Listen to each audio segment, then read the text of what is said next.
Assalamu alaikum. Өткенде бір сабақ жазып едім.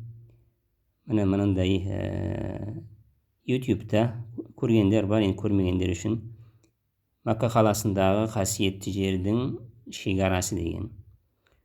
Осы сабақты көрмегендер көріп өтсін. Одан кейін осы сабақтың жалғасын айттым бүгін. Бір аз сабақ, уақыт алмайды. Мына сурет Каабаның үстінен түсірілген. Каабаның тұрған жердегі мешіттің сауабы, пайғамбарымыз саллаллаху алейхи айтқан, өткенде де айттық. Басқа жерде 100.000 намаз оқығанның, Каабаның алдындағы бір намаз басқа жердегі оқыған 100.000 намаздан артық болып саналады сауабы. Бірақ Каабаның алдында, міне Кааба ғой мынау. Каабаның сахнасында, айналасында намаз оқығанда бөлінеді. Өз бәр қай жағынан оқысаңыз да 100.000 намаздан артық сауап аласыз.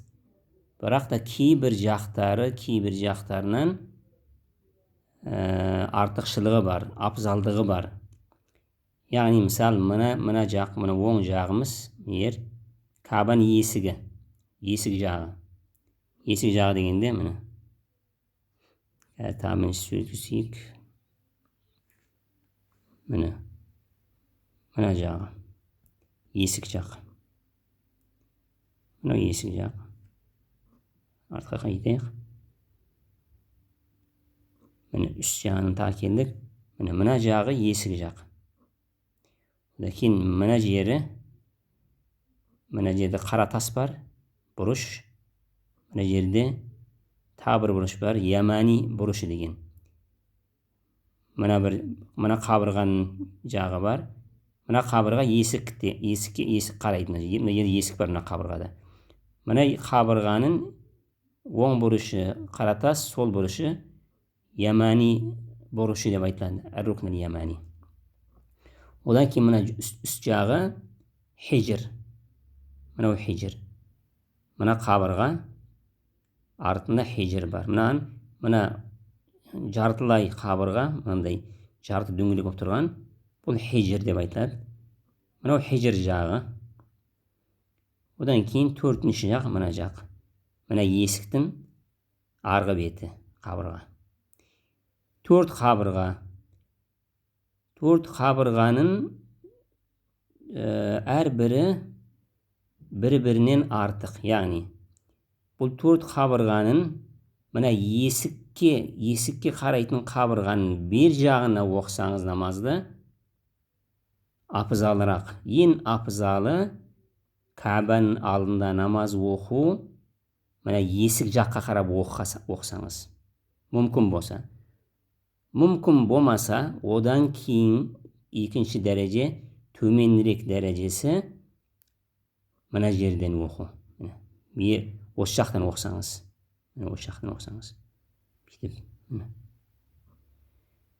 Бұл жерден жер таппасаңыз, үшінші апызал жақ, яғни төменірегі мына жаққа қарап оқисыз. Мына жерден қарап оқисыз Каабаға.